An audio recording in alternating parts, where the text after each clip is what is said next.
Welcome in, everyone. How are we doing today?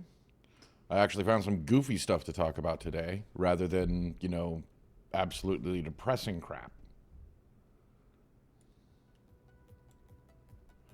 And it's actually quite hilarious to me, and it just goes to show how being terminally online can break your brain. So, I was skimming through YouTube and I found a video about somebody connecting the dots that Garth Brooks might be a serial killer. Nice. Sounds like fun. And I find it absolutely one of the most hilarious things that somebody is trying to make Garth Brooks out to be some kind of serial killer. Like, this is what happens when you are terminally online being a conspiracy theorist. Like, regardless of how you feel about his music or what he does, doesn't matter. But when somebody has such a packed touring schedule as he used to, and you start lining up mysteriously missing persons and unsolved murders that coincide with his concert dates, that makes absolutely no sense. None whatsoever. It's ridiculous.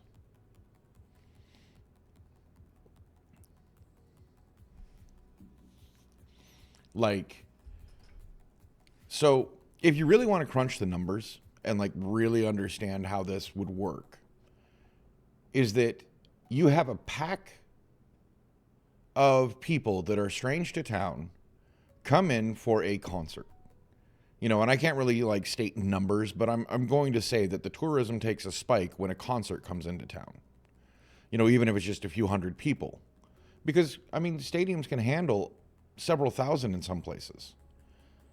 And tourists going missing or mysteriously murdered in places they're unfamiliar with, you're just going to have an increase of numbers.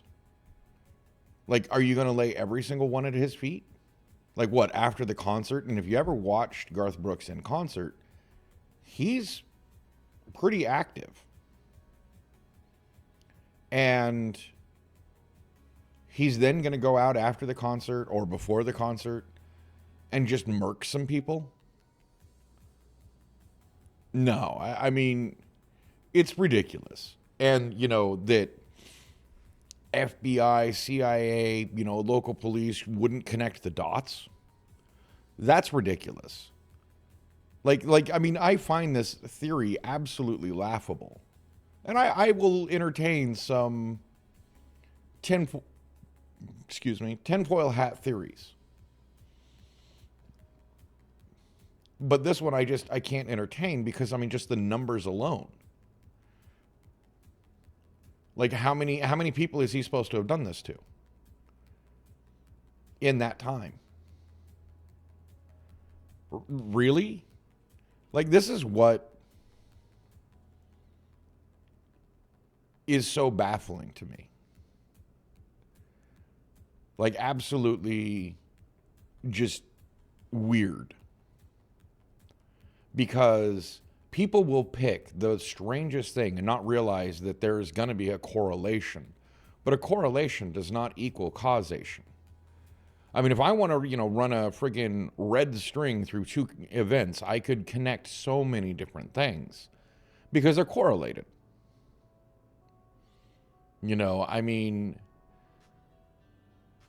It's just weird thoughts. It's weird, things that people will run with. And I love conspiracy theories. On a narrative aspect, the idea that some rock star is a serial killer, or country star in this case, but, some musician is a serial killer and uses their drift from town to town as a cover for their crimes. That's absolutely hilarious. To the point of it would make a great comedy. Like, on the level, in my opinion, of Brooklyn Nine-Nine, you have these cops trying to figure it out. Only it's it'd have to be FBI because they're going state to state. And the only reason why people are even coming up with this is because of that. What was this? I can't remember if it was Gary Ridgway, but Anyway, the guy that was a truck driver who was going out and killing people, and it took forever to find him because he was going from state to state. But if people understood, well, yeah, it could be one of his roadies. It could be, just somebody that is a Garth Brooks fan and just follows the concerts. I mean, that's just a correlation. Give me some more causation. Plus, if you realize that, most of the time when a musician goes in for a tour, all day before the concert, there is prep work to be done, rehearsing, make sure that you hit your marks. Make sure that the audio checks are done right. I mean, there's a packed schedule. They don't really have the time for it. Now, a roadie might.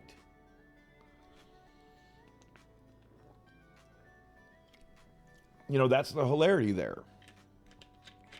Is that there is plenty of opportunity for other things, but it's not going to be the friggin' rock star. It's not going to be the musician doing it. Because they just have too much they're doing. And this is the rabbit hole people will run down when they're talking about, conspiracy theories.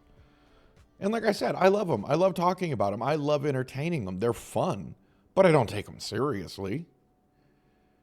Sure, some have been proven true. So what?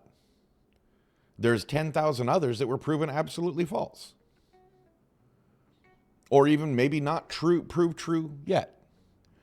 But that doesn't make every one a potential truth. I mean, you can sit there and have, so many things that run the gamut of just ridiculousness. You want to talk about correlation, but not causation. I think, and this is a joke. This is a joke. Please understand that this is a joke. I think that learning to be an IT professional increases your chances of becoming a furry. Now, what I can use to base this fact on, this fact in quotes, is that how many IT professionals are furries? Now, am I condemning furries for being IT professionals? Am I condemning being a furry? No. I'm just saying that I can make a correlation that, something about working with computers makes you want to become a furry. Except for, then think about all the people that actually work in professional, around computers, around IT, that aren't furries. It just happens to be that there's a large portion of people that work in IT. Right. And that's what I'm saying is everybody knows at least one. And it's okay. I'm not condemning furries with this. I'm just saying it's like, IT, you work in IT, well, you're a furry. Every IT professional is a furry. If not, they might be a closeted furry, like they're not admitting to it. But every IT professional is a furry. Right. I mean, it's ridiculous. It's ridiculous to connect those two lines. It's like, yes, a lot of IT professionals are furries. I think there's something about the IT professional capacity that leads to a level of anonymity. That they want to protect their identity because they know how much is actually out there. So being a furry, you wear a costume out in public, to a certain degree, in a lot of these cases, actually makes them feel more secure. So they become a furry, almost in a defensive reflex for what they do in life. But that doesn't necessarily mean that that's the reason. I'm just saying there's a spurious correlation. I can make weird connections too. Does it mean I'm right? Hell no. Anybody entertaining these thoughts, I mean, regardless of, go back to the Garth Brooks thing. I mean, the guy's probably done some pretty shitty things in his life to people. I mean, nobody reaches stardom without accidentally stepping on toes, if not purposefully stepping on toes. So, I mean, is it any wonder somebody's going to have an axe to grind and start trying to make him out to be something he's not? That just happens all the freaking time. People always find reasons to bitch, whine, and complain. Or point at somebody without real evidence. Look at half of the Mr. Beast videos. I don't particularly like Mr. Beast. I think he uses his charity as a shield. Ooh, controversial take. A lot of people do that. A lot of people use charity as a shield to basically guard themselves against bad actions. So what? That doesn't make them an automatic bad person. Oh, they had somebody bad around them, that was found to be creepy and weird. Yeah, I think if we all look back at some of our friends, in the past, there's some, you could probably find somebody in everybody's past that's done some bad. Whether you're still around that person or not. People hide behind these masks. They use their friends, the people around them, as a shield against being found out. What about that serial killer that was married and had a wife at home and, he never killed her? Well, yeah, but he killed, how many other people? How many people apologize for Ted Bundy because he was a hot guy, but a serial killer? How many people thirsted after Dahmer? Because he was hot. Did you not forget that he was also gay? So half of these women that are thirsting after him never even had a chance anyway. And the men that are thirsting after him, it's like, okay, you want a chance to end up in his freezer? You're using a spurious, criteria to judge somebody based on looks. Oh, they're hot, so, I can forgive all of this stuff. No, I can't. Not only that, but I can also, turn my brain on and even say that, who knows, maybe Dahmer gave to charity. Maybe he helped out his local shelters, animal shelters. Does that make him a good person? Does that balance out what he did? No. That's not how that works. So why do people get to use, charity as a shield? Look at all the good Bill Gates has done. Yeah, but look at all the bad he's done. How many companies did he flush down the drain because he didn't want competition? We need to work on criteria, on looking at how we judge people. We need to be smarter about it. We can't just cancel some movie star because they said something 10 years ago. But also, we can't forgive current actions. We really need to work on how we judge our people, vetting our sources, vetting who we really see as a good or bad person. Just because they don't think like you do or act like you do doesn't make them a bad person. And that works both ways. People have different views. People have different ideas. They have different ways of acting.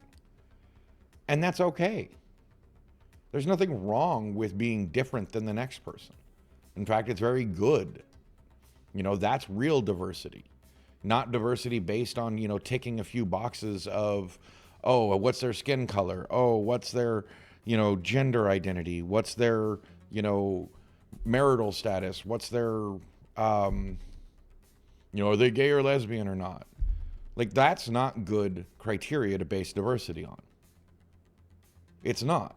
We shouldn't care if somebody's gay, of color.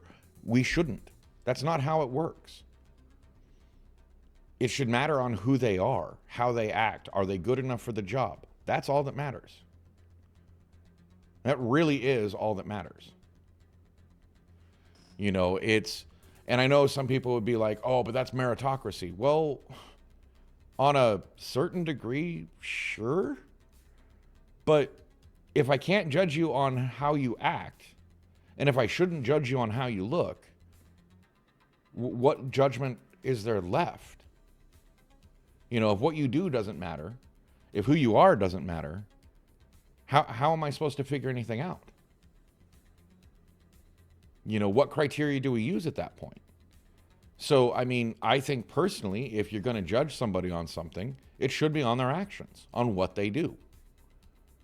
You know, are they doing charity loudly and out in public, or do they quietly do it and try not to tell people?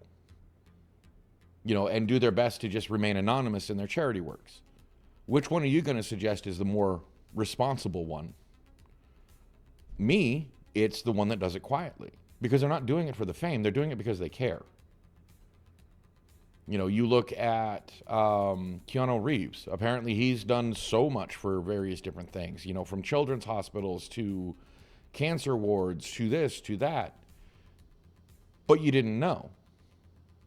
You know, apparently there's a theory out there that Prince would hold concerts near disaster areas so he could send relief, so he could do his charity work in private. Do I know that for a fact? I don't. But that's something that I heard. And if that's the case, that's laudable. I also know that, you know, he's given songs away to people because he thought they would be better at it than him. You know, I mean, I think there was that Manic Monday was written by him. I think it was the Bangles. You know, and yet he gave it to the Bangles to sing that song. And if I'm wrong, I'm wrong. You know, it was a long time ago that song came out. But that's what I'm saying is that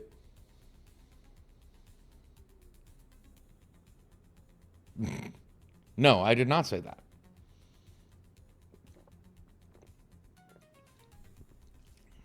Why would I say that?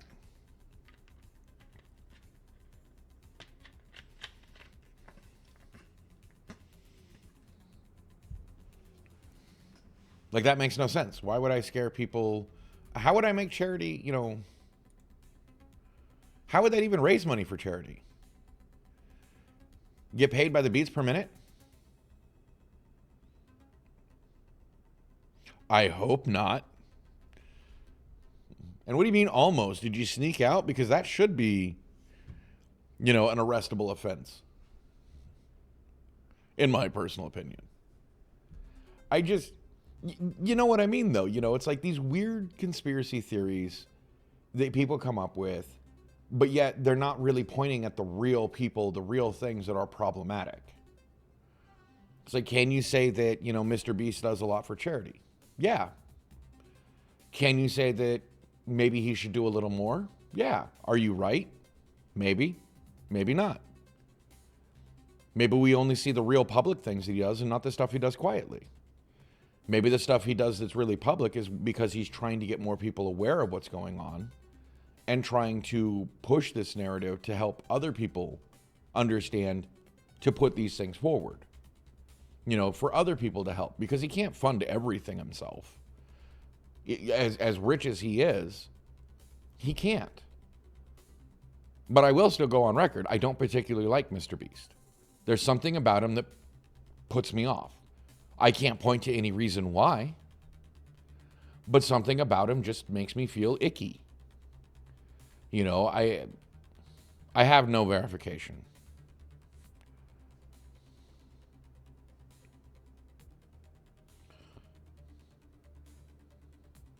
Well, but I don't know, that seems kind of spurious.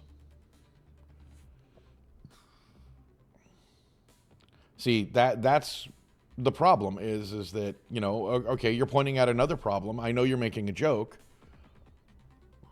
But look at all these prank tubers that are starting to resurge again. You know, I mean, there's two guys that were kicked off of every platform, so they had to start their own website. You know, I don't even know how I mean, like, one of their pranks, one of them was still wearing an ankle monitor because they hadn't fully, they were either on probation or they hadn't fully gone through the court system on one try, you know, on one thing.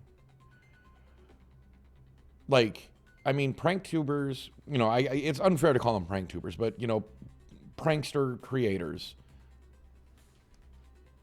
Yeah. Yeah, people actually do that stuff. You're making a joke, but people actually do that kind of shit. These two guys were like stealing stuff out of people's carts, you know, to gain a reaction. They were mimicking like they worked at certain places. I can't believe these guys didn't get arrested. Well, they did get arrested, but I mean, I can't believe that they they didn't get behind bars. You know, it was always out on parole. And before somebody says, well, were they two white frat boys? No, they weren't. It was, I think they were Hispanic, but don't quote me on it. I mean, they were pretty mixed. They were supposed to be cousins or brothers or something, and one's dramatically darker than the other. One could pass for a white guy, but the other couldn't. But, I mean, that's just the world we live in. People are very mixed. So pointing at somebody because of their color is, again, you know, spurious at best. I'm just saying that it's so weird that prank tubers can do something. See, there you go. Yeah. I mean, my problem with some of what Trump's doing is that it is kind of, we've been so soft on certain crime that now it's everywhere. You know, like people talking about how he's clearing out DC. I think people forgot that it is his city. It's governed under the District of Columbia, meaning, or the District of Columbia is governed under him. Yeah, sure, you know, Washington, D.C. has a mayor, but it's also been, you know, one of the more crime-ridden places. But again, you know, we're seeing this everywhere. You know, the zombies, you know, when Gavin Newsom in California. Yeah, because they're trying to make up for, you know, they're trying to make, you know, satire, and we're living through it. It's not satire anymore, and part of it, I think, is that's the problem. Unintentionally, satirists like Jon Stewart, like The Onion, raise the bar so high to get noticed for your actions because they make it funny. You know, that now we normalized some of these actions without realizing it. And now when somebody tries to crack down, we think they're being a fascist. They think they're being this. Well, I don't even think it's a matter of giving them ideas. We normalized, you know, behavior. Like when you can film in certain major cities and you see just this wasteland of homeless, you see this wasteland of addiction, what do? I mean, you want to have empathy for the people, but every time you hear about, you know, some homeless person being given a life and being helped, it generally turns to crap.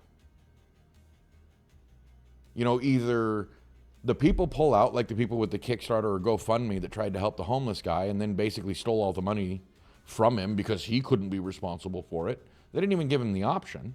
But then you have this TikToker who worked very hard, gave a house to a person, and they destroyed it in 3 months. You know, literally destroyed the home in 3 months. Like they had to completely fix it back up again, and they had already done that a few months prior. Like, it's ridiculous. You know, you don't know who to trust. You don't know how to make it happen. You know, you have drug addicted on the street that look like they're powering down NPCs. You know, because of the drugs, what's on the street. What do? I mean, we can crack down on drugs, but that means you're going to sweep up the homeless with it because they're using them. You know, how do we actually solve these problems? You know, all Trump's doing with, you know, pushing all the homeless out of Washington, D.C. is just pushing them into the cities out around it, you know, surrounding Washington, D.C. All it is just making it worse everywhere else around them. You know, I mean, how do you fix this problem? Because you either have the savior complex, like, oh, it's the money I gave you so I can do whatever I want, or it's you give it to the wrong homeless person and they just destroy it because they don't understand it, because they've never had it. They've never had any life. They've never had any security in their life, and they don't understand it. So what do?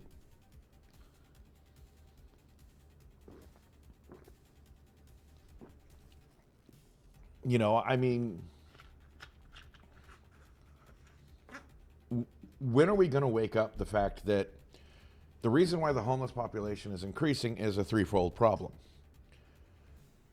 Wages aren't keeping up with the housing costs. It's taking like 3 to 4 minimum wage jobs to pay for your average housing cost. poor education, and drugs.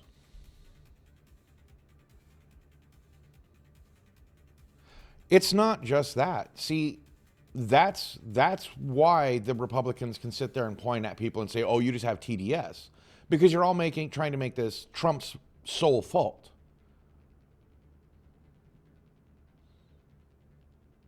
You know, I mean, that doesn't make sense. Trump had no control over this. I mean, why didn't Biden do something in his time?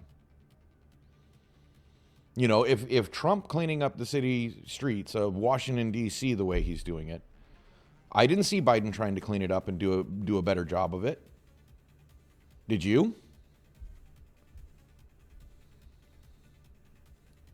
Why are you letting them distract you with Trump, who is obviously just a paid monkey to make things look a certain way?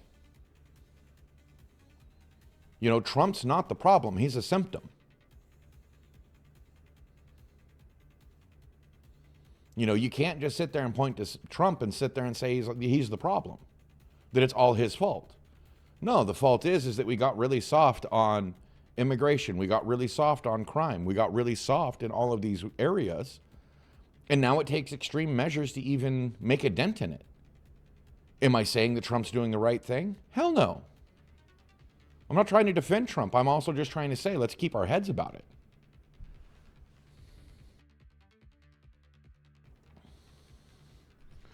Well, it always looks like somebody's doing something worse when they start the ball rolling. I don't know where this is going to land. History will tell us if Trump is a really bad president or a really good president in the long run. Because there is historical evidence that tariffs have actually made countries better. But you have to go through the problems. You have to go through the adjustment period. There is evidence that certain dictators in forcing a cleanup of a town has actually made things better. But you have to go through the problems. It's going to look bad. You know, it always has to get worse before it gets better. Am I trying to defend Trump? No, I'm just trying to keep things on an equal footing. It's not all Trump's fault. You know, I don't see any liberals coming up with solutions. I don't see anybody on the other side coming up with solutions. Like, when was the last time Karen Bass, actually came up with a solution for the crime-ridden neighborhoods she has in LA? I mean, how long has LA been known as a crime-ridden area? You know, where's the permits for rebuilding after the fires? You know, from what I understand, it's been really slow. And not only that, but people are defaulting on the homes, what's left of them, on the properties, basically. And the city's seizing them and selling them to low income housing developers. Oh, sure. Except for every time we've ever attempted to give a universal basic income. Well, we haven't really attempted, but every time people are given money, they just spend it. Because the people have no education on how to use it properly. You can give somebody a UBI, and sure, a lot of people are going to use it properly. Others are just going to go use it for the same things they use to escape, because we don't have proper education on finances.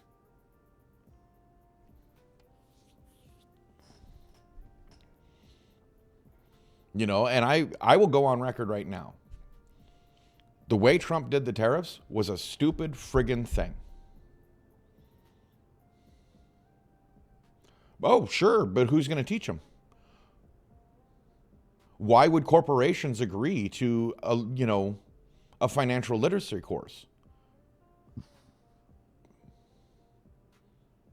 They wouldn't. And before you say anything, of course they're going to have a say in it. It's their money, even though they dodge taxes every chance they get.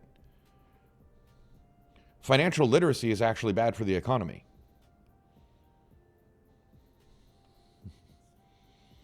Without people buying stupid stuff, the economy doesn't run. Because we'd actually have to change how our economy works. See, and that's the point I'm trying to make. Oh, because they keep paying each other. Remember, the rich people, it's just a circle jerk who handing money around. Half of Elon Musk's wealth comes from Bezos and vice versa. You know, you don't think that these guys are propping each other up? You know, oh, they're in competition. No, they're not. If they were in competition, they'd be trying to undercut each other. Oh, but, you know, Rivian and Tesla, please. They're not in competition. They're in competition with traditional auto manufacturers. They're not in competition with each other.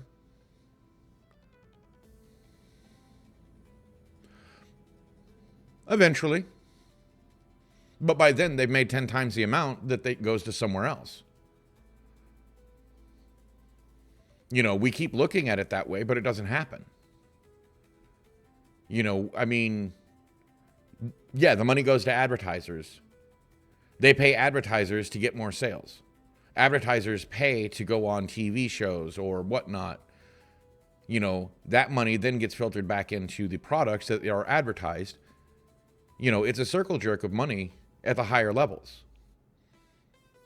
You know, a universal basic income isn't going to work if you don't have checks and balances in place. And we have to change how we look at our government.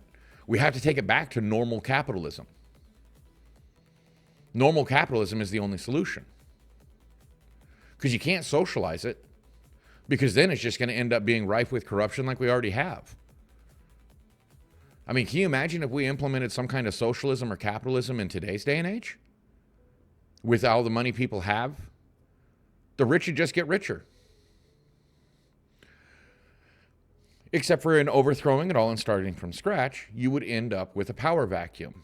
And again, these people with all the money, you know, would be able to insulate themselves from the overthrow, and you'd end up with them in power. Because it would require somebody with money to overthrow and start from scratch. You know, you end up with a power vacuum. You first have to stop, you have to start with new laws. You have to change it from the inside, because if you change it from the outside, you're just going to end up with 10-pot dictators. You're going to end up with, 50 different separate economies, 50 different separate ways of doing things. You know, if we have another civil war that's bloody, guess what? You're just going to end up with everybody wanting to do their own thing. You know, and the strongest is going to survive. And by strongest, I mean the people that, seize most of the military stuff. But the world couldn't let that happen. I don't think you understand how much of the world's economy is based on the dollar. Other countries would come in and stop us from having a civil war because of how much is based on the US dollar, let alone on how much the US consumes. That's why the tariffs have been such a bad thing for economies across the world, because America stopped buying. You know, it's hurting everyone. The tariffs are hurting everyone, not just the US. You know, people can't afford as much. So what happens? They don't buy as much. You know, if we had a competing domestic product for most of that, yeah, but nobody else's economy is based on Russia, is based on Israel. You know, what does Russia use? Rubles? I don't know. I don't know if it's still on rubles or not, but who bases their economy on the Russian ruble? Nobody.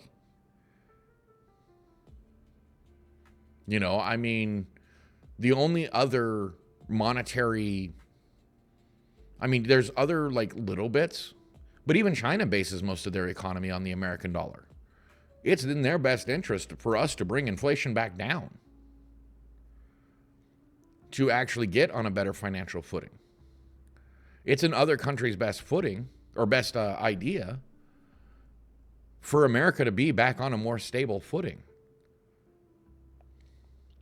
And I don't think anybody really understands that. Is that us being so unstable is actually hurting everyone. It happened during the Great Depression. You know, when America started falling flat, everybody fell flat. This is the problem with the global economy. I mean, this is really what the problem is we have global economy. We shouldn't have a global economy because it's the ripple effects that wipe out whole swaths. Nobody can. I think you're forgetting how big America is and how populous and how much people buy from other countries in America. You know, nobody can step in. They don't have the wealth. Things that work in other countries don't work here because it's just too big. That's why, you know, a regionalized economy would make much more sense. You know, we could probably even split the United States into 4 distinct areas or 5. You know, Pacific Northwest, Pacific Southwest, the actual Southwest, the South, and the Northwest. Okay, 6, and the actual Midwest. You know, U.S. Central. You know, if you split it up into those regional areas, and that they just basically use what they have and then do a little trading otherwise, but don't really depend on global income. You know, global markets suck. All they do is export poverty. That's what they've been doing for generations. Well, the way we're heading without cooler heads prevailing, yeah, we are going to crash. The whole world's going to crash, though. You know, I mean, everything's going to dive bomb, and there's nothing we can really do about it.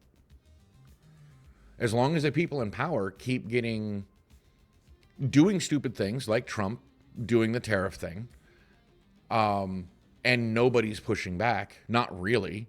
I mean, if you really wanted to push back against, you know, the tariffs, these people with domestic, you know, manufacturing or something should be ramping up.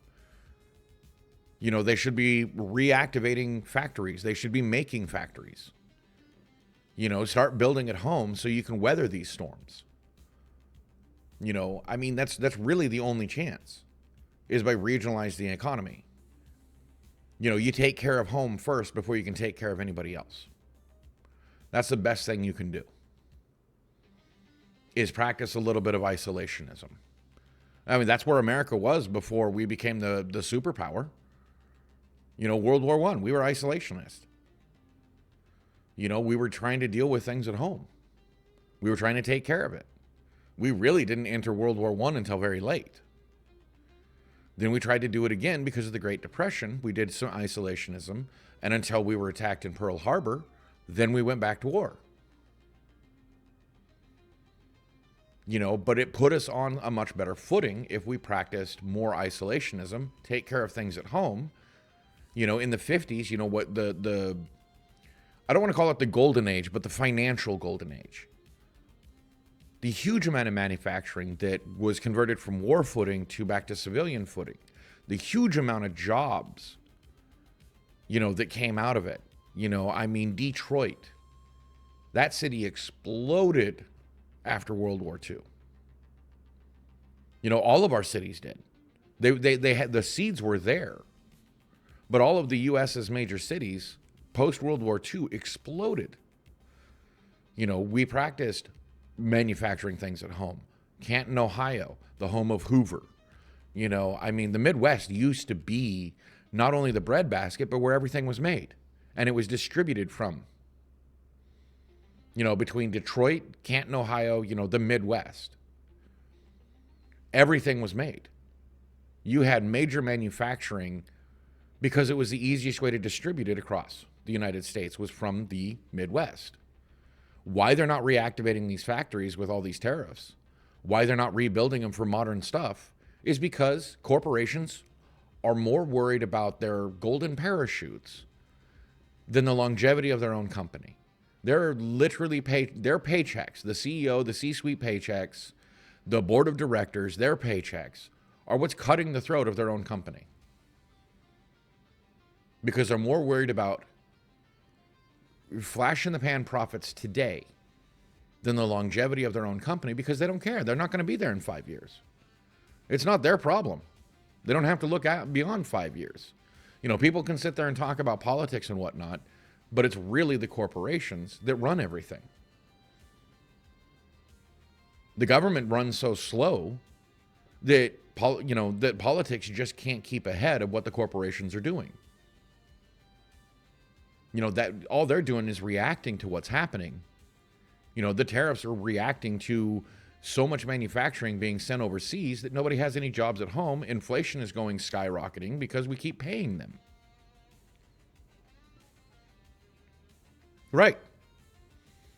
Oh, true. Except for you also have to stay alive. So you have to buy stuff. So you're getting your grain from China. You're getting your rice from China. You're getting your small goods, like electronics and whatnot from China because we don't produce it at home. That what we produce at home gets sent overseas. I used to live in Washington. Good luck finding a Washington apple while living in Washington, even though I live just down the road from several orchards. All of those were sent to Japan. You know what you found in the stores? Fuji apples. It doesn't make any sense. The stuff that's made at home gets sent out, someplace else, and they trade us for the same thing. It doesn't make any sense. Yet, what are our choices? I have to keep buying from China because that's where most of the stuff comes from. I don't have a choice. There was even somebody. Yeah, exactly.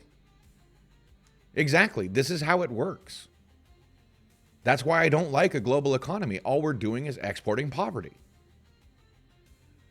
We haven't elevated any of these countries. We exported our manufacturing to Canada and Mexico. What happened? Especially with car manufacturing. It killed Detroit. Detroit was, I don't know about it so much anymore, but it was such an impoverished place. But has Mexico benefited from it? No. If it had, we wouldn't have so many people trying to immigrate into the United States. So it didn't help them really. Canada, their inflation has skyrocketed. It's not really helping them, and it's damn sure not helping us. So all we have is exported poverty and imported poverty because now we don't have as much money. The world used to buy their cars from America. Now they're just assembled in America, maybe? And the cars we get are falling apart. Even BMW, they've had a lot of, manufacturing ills with things not working like it's supposed to, with things falling apart. And that was from a British company or German company exporting their manufacturing to the United States. But they did an end run around the unions, so they were using unskilled labor in building their cars. So this is why unions are important. People will sit there, oh, the unions, take up so much money. It's like, yeah, you're right, they do. But that's because they do good jobs. Because you are already having a vetted employee. Yep. Well, not only that, but you're also sourcing the materials from several other countries. It's all going to be assembled in another country. And then in the last place, they stitch on the label and say made in USA because that's where the label was made. I'm just BSing. I don't really know. Why would I buy a Gucci anything? I'm paying for a name, not for good quality. I can get the same kind of quality from friggin' Walmart as I can from Gucci. Or Prada or this. You're paying for a name. It's not that it's any better than anything else. It used to be. It's not anymore. I can get the same kind of, because they're all being sent from the same factory. Some seamstress factory somewhere in the United States or in China. Right. Well, and so to me, it kind of makes sense to put a bunch of tariffs against China and some of these other countries so that we can start manufacturing at home. The only problem is that if I was going to be in charge, if I was going to be president, I would have put those tariffs after I put a bunch of incentivization towards home manufacturing. You know, you want to give corporations proper price cuts, proper tax cuts? Say, okay, we'll cut your taxes if you manufacture at home. We'll give you a percentage, you know, probably 0.1% or 0.000% off your taxes if you hire American workers. We'll give you a certain percentage for every American worker you employ. Every manufacturing building you build, we'll give you a certain percentage per square foot. That's the tax breaks that would matter. And it's simple tax breaks. It's simple and easy. Right? And then he could afford to actually pay his people a living wage for the cities they're in. And maybe he wouldn't feel the need to do an end run around unions. You know, unions don't just increase prices, they increase security for the worker. They also increase security for the company because you're getting a worker that's previously trained, has been checked out, or is an apprentice for the job. You know what level of quality to expect from the worker. And if somebody doesn't work out, you send them home. The union sends another one the next day, a different employee. They're just like any other staffing agency. And I think that's what people really need to see unions as, staffing agencies. Both corporations, both people, you know, don't fight unions, work with them. Because that's the only way you're going to, you know, if you're getting a shitty union, okay, that's fine. Then you move to a different one. Right. And that's what I'm saying is regional economy. I mean, look at what happened to the Midwest. It used to be the richest area in the United States. That was the backbone. That was the middle class, was the Midwest. And it was drained. They sent everything everywhere else. They destroyed what was once the backbone of the United States. And I think that is an extremely sad thing. We took America's power and we sent it other places. With free trade agreements, with BS activities, we cut our own economic throat. And now we're dealing with the fallout. And that happened back in the 80s, and we're still trying to recover. Reagan destroyed with his trickle-down economics, which a simple-minded fool could tell you that trickle-down economics is never going to work. Trickle-up economics always works because people don't have financial literacy. You know, the average person, you give them money, they spend money. Now, for the majority of people, because they have to. They have bills to pay, housing to pay for, food to eat, cars to spend, you know, some transportation, some way of transportation to keep going back and forth to work. That's just how it works.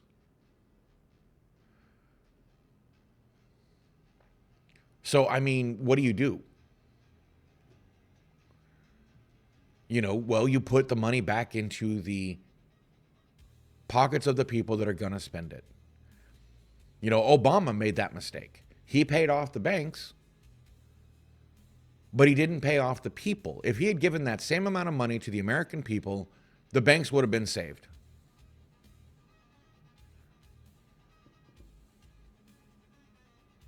Right? Exactly. But, you know, you give money at the bottom and it grows the tree. It waters the roots. You give money at the top, it gets stuck in the canopy. You know, for the tree of the economy. Well, exactly. That's what I'm saying. You know, think about it as a tree. You know, you throw money up into a tree, how much falls on the ground? It's the same way in the economy. And that's just a scorecard for stupid friggin', you know, billionaires that will never spend the money they have. Not only that, but their friggin' valuation is false. Like if Elon Musk tried to get all of his $500 million or whatever, half trillion, sorry. Yeah, out of touch dummies. Actually, the problem is they're not out of touch. They're always in touch with their wallet. Trickle up economics means that they temporarily have to, let go of the money and let it come back. And they're afraid it won't, or that it might go to somebody else's pocket and not their own. Even though it would be equal, like numbers would say, sure, somebody else might get the money that you originally had, but you'll get somebody's money that they originally had. Like it's a circle jerk again. That's just how it works. Everybody's got their hand in everybody's pocket, which means they all still have the same amount of money. It's just in a different pocket now. The real problem is that we're going to be running into a wall soon. Like, you want to know why they're cracking down on immigration? Because we don't have enough jobs as it is for people. That's the problem, is that we have too many people in this country for jobs. There's not enough jobs. We're going to have to start building more cities. We're going to have to start putting more out there for people to go and do. One, the major cities are too congested. That's why you have so many homeless in big cities. You're going to have to reactivate a lot of these small towns that got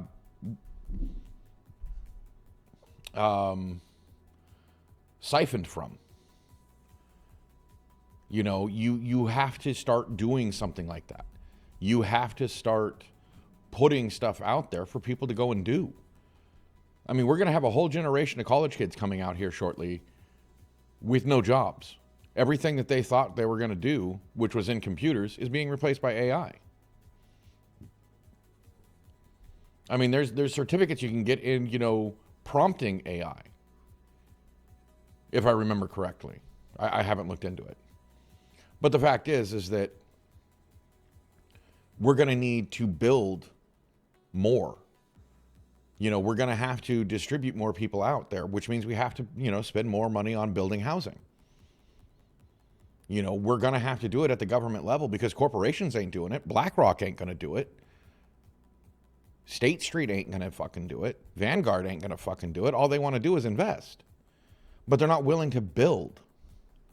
If I had the money right now, I would be contacting a company called Boxable. And I would be buying, large tracts of land. And I would just make my own city somewhere in the middle of nowhere.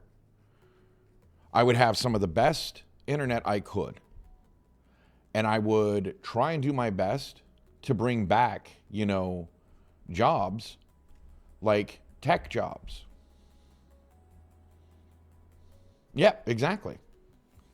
Yeah, you want, they want people to know how to prompt AI, which, that's a dead-end job. If you go get the job to teach these companies how to prompt AI, they're just going to have an AI prompt an AI. They're just going to keep doing this to you. I want work from home jobs. I want jobs for people that can, because like I was saying, Boxable, you buy up a few hundred acres, you build a city, and you provide, you have housing, you have this. No, Boxable's not huge housing. They're actually only rated for auxiliary domestic units, meaning that they can't be the primary residence on it. But anyway, I'm sure that you could get around that in certain states. And you start building a bunch of housing. No, they're not going to be huge, but they're better than most people have. 900, I think it was 960 some odd square feet. But these houses are actually really good. From what I can see, they're fire resistant, they're flood resistant. They come with all the lighting. They come with most of the big furniture. All you need to do is provide your TV, your couch, and your bed. And it's it's a studio house. So what do you do with that? Well, you have fast food joints. You have gas stations. You have grocery store. You have a Walmart. And suddenly you have a whole city that's run by just maintaining the city. You don't necessarily need outside sources of incomes, outside money. You know, you can do it on just that. It's not going to be perfect, but I mean, you could even have bars, a nightlife. You could have churches. You know, suddenly, you know, you can start seeing where this money's coming from. You don't need to be attached to a large city if you can become self-sufficient in your city. You could reactivate whole portions of the Midwest, whole portions of the Southwest with just building a city and bringing, you know, homeless, bringing unions there to, like a fast food worker union. You know, have people join up, have people work, you know, for each other, because that's what they'd have to do. It's like the old school villages. You know, everybody worked for each other because that's what you had to do. You know, you don't need outside help to run a city. Not really, not if you know, maybe I'm just stupid. Maybe I don't understand how economics works. Maybe I don't understand how the politics works, but that to me just makes sense. You know, you work, you just build a city. If I was a major millionaire right now, I would, you know, say like I explode overnight, you know, Twitch, you know, I would, instead of making a Twitch house, I would try to provide my community, you know, with a place to go. You know, you have all of these big rich millionaires trying to build, you know, like Akon in a stupid city that he just let blow up. You know, and I don't know how many others are sitting here throwing money overseas, but they're not taking care of anything at home. Well, that's one, because America makes it so super hard. You know, you got to have this, you got to have that, you got to do this, you got to do that, to actually just try and take care of things. But I would do my best to try and figure out how to do it all. I mean, that's the other thing that city would need is schools. You know, it's a major investment. It is a major thing, you know, to get the ball rolling. But once you start getting it rolling, it would be self-sustaining to a certain degree as long as you pay attention. You know, I mean, and then you have another stop for truck drivers, you know, or trains. You know, you have a depot. You know, you start adding up all of this stuff and suddenly a city grows. But you have to build the housing for it. You have to start the infrastructure, which is the hardest part. And well, there's lots of cities out there that are drying up. Oh, because there's no jobs. Well, then bring jobs. No, they're not going to be glorious jobs. They're not going to, you know, pay a shit ton of money, but they might pay you enough to keep you going. If you worry about sufficiency, not getting rich, you know, it's something that, you know, I think everybody needs to understand is a sufficiency doctrine. How much do you need to survive? What do you need? You know, you need a little entertainment, you need a place to buy your food, and you need a place to work. And you need a place to live. Well, that's really freaking easy, isn't it? You know, if working at the local McDonald's makes you enough money to provide for your housing and a little entertainment,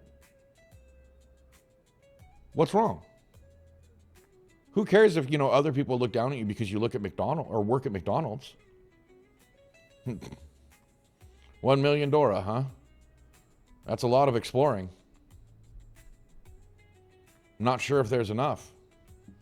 I know you mean dollar. But why do you need $1 million? I mean, if you can make a living off of just writing your books, you know, and just enough to pay your rent on your studio house, you know, yeah, it's all one room other than the bathroom. But does it, you know, now if you have a family, that's a different matter. But as a single or a couple, that's all you really need.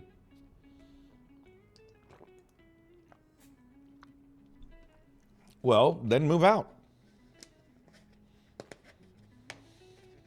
Get away from, you know, Louisville. Find someplace else. I don't know where's cheaper. Because everybody's gone insane for, you know, what they want for housing. Housing's gotten to be so fucking expensive that it's ridiculous. Especially for what you get. I don't know what else to say on that one.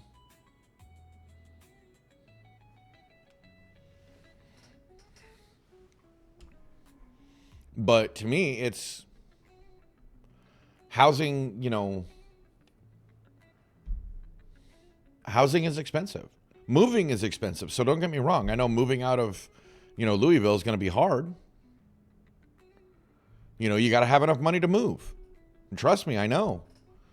It was so expensive to move that I just took what I had in my cars. And I did not have big cars. So all of the major furniture, everything, I just couldn't afford to bring with me. 15 years worth of accumulating stuff. And the only thing I kept was stuff that I could fit in 2 cars. One was a Kia Soul and one was a Chevy Spark. And keep in mind, there was 3 people that needed to have seats and 2 pets. And that's what we brought with us. We had, little over $10,000. Well, we had more than that. Some of that was locked away for moving. And that was a ridiculous sum that we were able to save up. And the only reason why we were able to do that is because my wife had constant work through COVID. And it just gave us the edge we needed. And we were trying to buy where we lived, and it didn't happen. So we went someplace else. We tried to move to Indiana, and that was a scam. That drained every bit of that extra money we had. I had to move in with friends that I'd never met in real life. We were Discord buddies. And they were saying, oh, why don't you come down and visit, or, if you ever want, you can move. I have a place, that I can give you because I'm not using it right now. Complex situation. There was actually reasons. It wasn't like it was their second home, but there was other things. Well, probably, actually, it was near Kokomo is where we were going.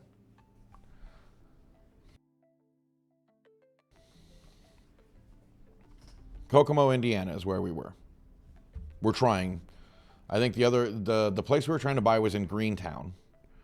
And it just, it'll be ready this time. It'll be ready this time. The only reason why we moved is because we were told that we were going to be signing paperwork just after Memorial Day weekend. Whichever, Memorial or Labor Day, whichever one is in May. We were going to be right after that. So we left a little early, and we knew we were going to be leaving a little early because we didn't want to be driving across the United States from Washington State to Indiana, Memorial Day weekend. So we left early. We stayed in a motel, went to go sign the paperwork. We're like, oh, it's not ready yet. Okay, well, when is it supposed to be ready? End of the week. So we stayed at a motel. Then it was the end of the week again. So we stayed at a motel. On the 3rd week, which, I don't know if you've ever stayed in motels, but, 3 people and 2 pets is expensive in a motel. And I don't care what, where level you were going. We ended up spending like $4,000 or $5,000 just on motels. And these weren't like high dollar hotels, but hotels were freaking expensive. Plus we had to eat, which was all fast food, which was garbage, but it's what we had to do. But then you're just making money off the suffering of others. You're no different than a corporation. That's really what it comes down to is who do you want to be? Do you want to compromise your morals? No, nobody really wants to compromise their morals. Okay, well, then you're making money off the joy of others, and I support that.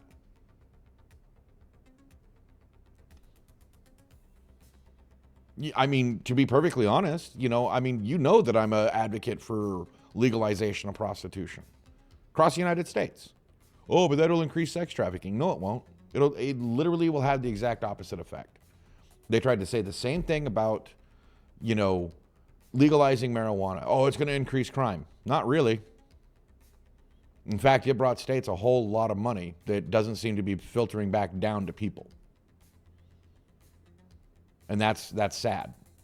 It's sad that people aren't getting more money. And that the states aren't making a whole lot of money. So that means people are filtering that money into their pockets.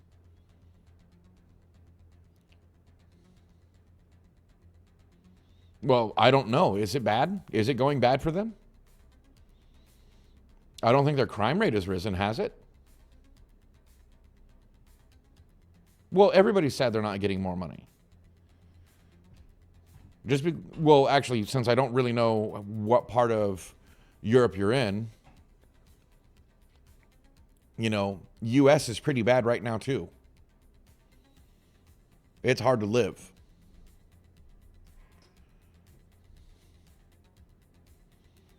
And hello, Cryptic.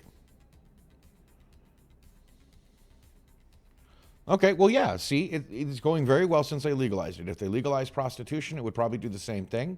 It would reduce sex trafficking because now you have to have, you know, because if they did it like how Nevada used to do it. Did I say cryptid? I meant cryptic.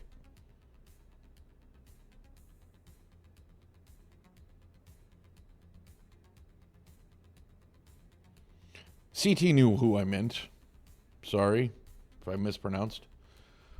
But, oh, okay. Although CT is kind of a cryptid. In Nevada, okay. In Nevada, you had to have a card, and you had to get checked out at least once a month, health-wise and all of this, which means sex trafficking would be non-existent, or at least a lot more difficult. You're not? Okay. Be cryptic, sir. Be cryptic. I still think you're a cryptid. But you have to get medically checked out. You have to check all of these boxes to maintain your job.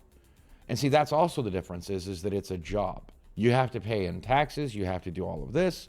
So it'll be really hard to facilitate that level of, discernment and still maintain some kind of sex trafficking. So at least on the surface, it would at least make some things better. Then you get into the tax value of it, the money. You're making a lot of money. And I guarantee you that the SA crimes would plummet.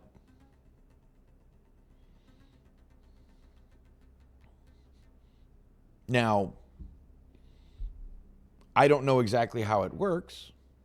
I've never actually been to a brothel of any kind, even though I grew up in Nevada. I did happen to go to the same doctor as a bunch of them went to, a bunch of the prostitutes went to, and they were fine people. They didn't seem to hate themselves. They didn't seem to have a problem with what they were doing. They treated it as a job like any other. Is it any different than we prostitute our time out to corporations? Every time you file a resume, you're selling yourself. But anyway, Cryptic, did you get a chance to listen to what I sent you? Did I do good or do I need to redo it? And if you haven't got a time, no, that's fine. But I'm willing to redo it if it's not good enough.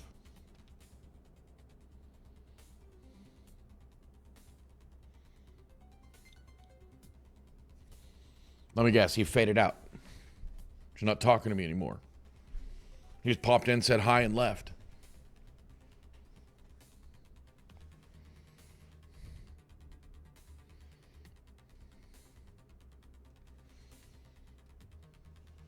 Is anybody here? Hello? Is this thing on? Anyway, I'm just saying that there's a lot of ways to solve world problems.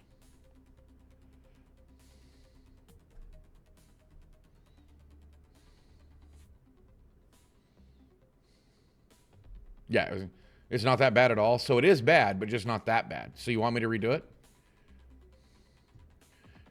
I used to be a hooker named Mama Big Mac, hollering fries like that comedian from Mad TV hollered, "Pussy! Fries!" I think is how I should have said that. Sorry, I'm just messing now.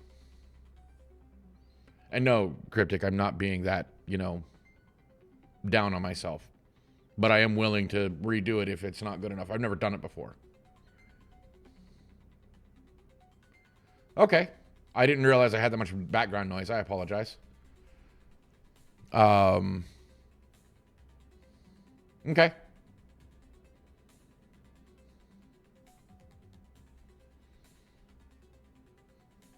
I tried not to have that much background noise. But it's difficult in my current situation.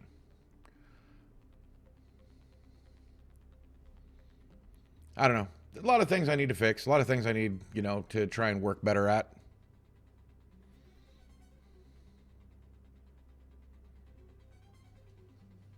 Okay. I tried.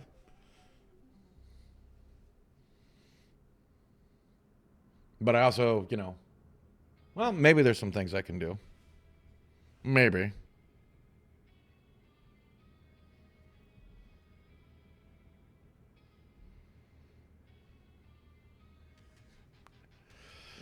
Speaking of resumes, huh, Rando?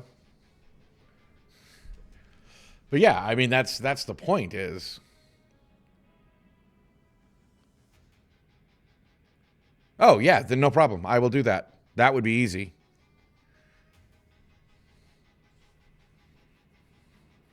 That would be actually really easy for me to do. I wasn't sure what format you needed it in.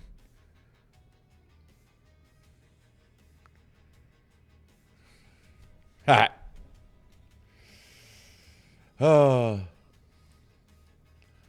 But I don't know. It's fun.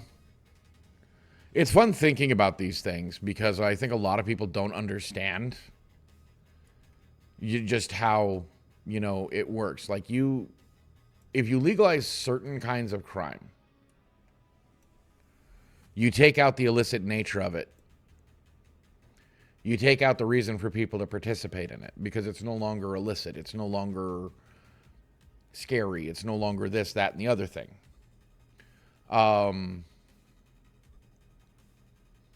So, you can move on from there. Oh, and Cryptic, I can also make it into a FLAC if you want. I don't know if your program uses FLAC or not.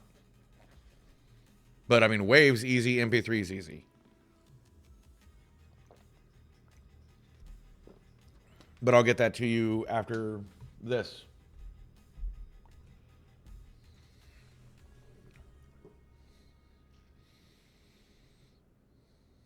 I mean, that won't take long at all to process.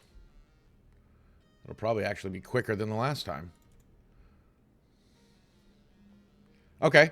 Yeah, MP3 or Wave. Yeah, no problem.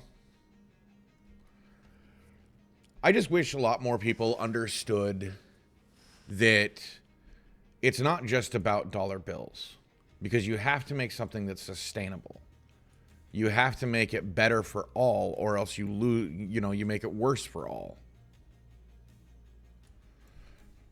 You destroy things by not knowing what you're doing. Or by not letting people pursue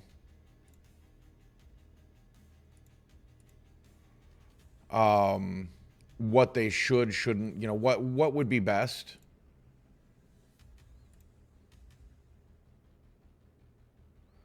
For them, instead of forcing people into how do I do it? How do I explain that? Basically, you screw everybody over by not paying attention to what's going on. By just being worried about the money you can make off of them, you're harming everyone.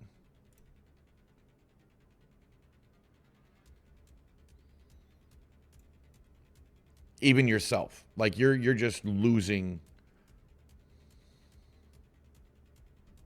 Nice. I'll watch it in a minute. Basically as soon as I'm done here. Which isn't too much longer. But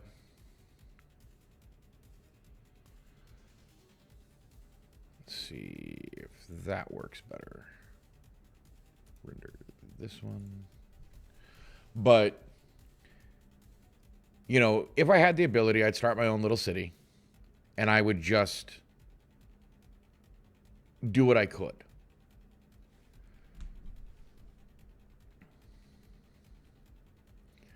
To make it better, make it self-sustaining, make it good for all. But then again, you're still being beholden to outside forces. You can't run everything yourself.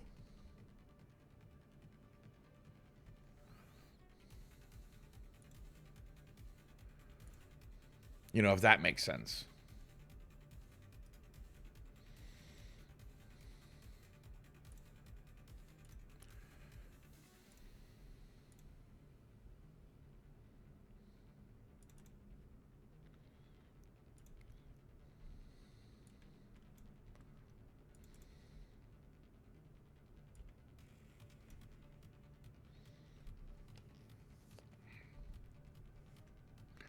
But in reality, corporations, the people with the money are the ones that make the rules. And I think that's absolutely wrong. I think that there should be some other way to rate who actually has the best idea. Who should be the one to fix things for people, make things better.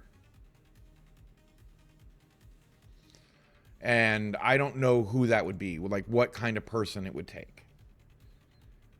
I mean, in every instance of where we've tried to make things better, we generally end up with somebody on top being corrupt, being destructive, destroying things for the nature of destroying them. And, just so that they can be on top, be superior to someone. Like, oh, I've always got to be better than someone else. Why? What do you really gain? And that should be to you now, Cryptic.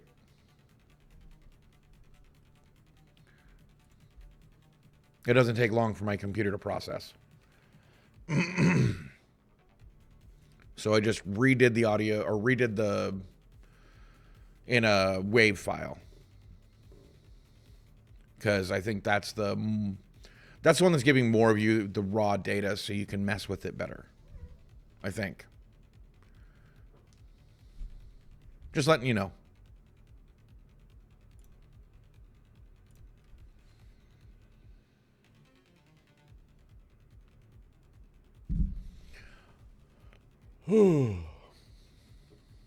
Yeah, no problem. I'm just trying to be, good so I can be asked to do these things again. Because I actually had fun doing that. It reminded me that I have some things of my own I need to remember to record. I don't know. I don't have all the solutions, obviously. If I did, I wouldn't be sitting here. I'd be somewhere where I was giving solutions.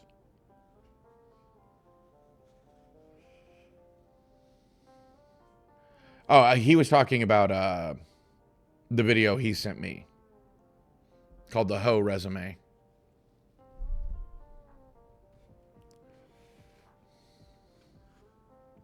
Which I want to watch after this.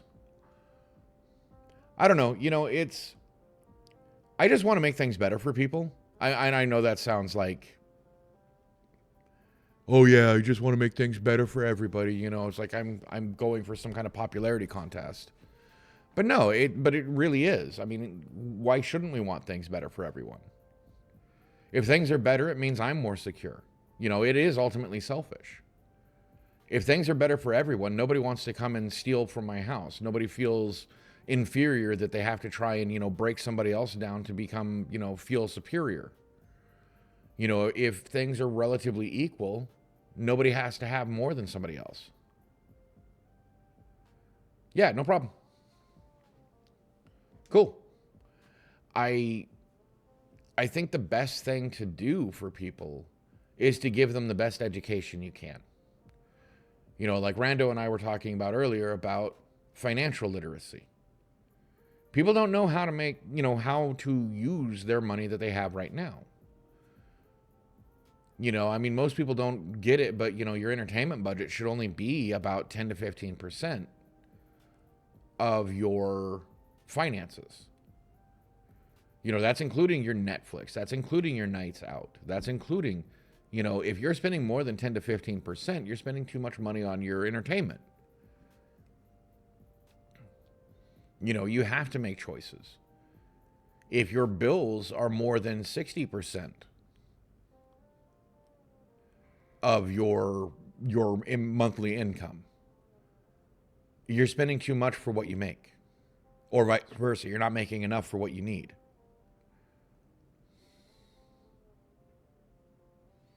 Right? And unfortunately, in today's day with inflation, with all of this, guess what?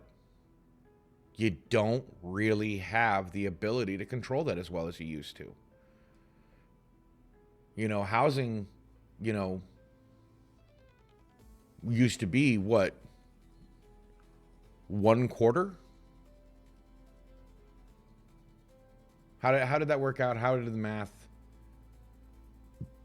But you know what I mean. Your housing shouldn't be too much. Yet it just keeps going up. Now it's down to like 2/3. Like if my housing is 2/3, I'm spending too much money on it. Don't get me wrong. I want to have a nice place to live. I want a secure place to live.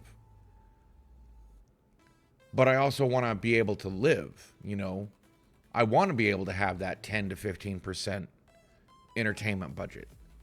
I want to have $5-10 to just walk around money. That is like, oh, I want to get a soda today, or I want to get an ice cream sandwich from the gas station. Hell, I don't know the last time I had walking around money. Where I could just, stop in and grab something if I wanted to.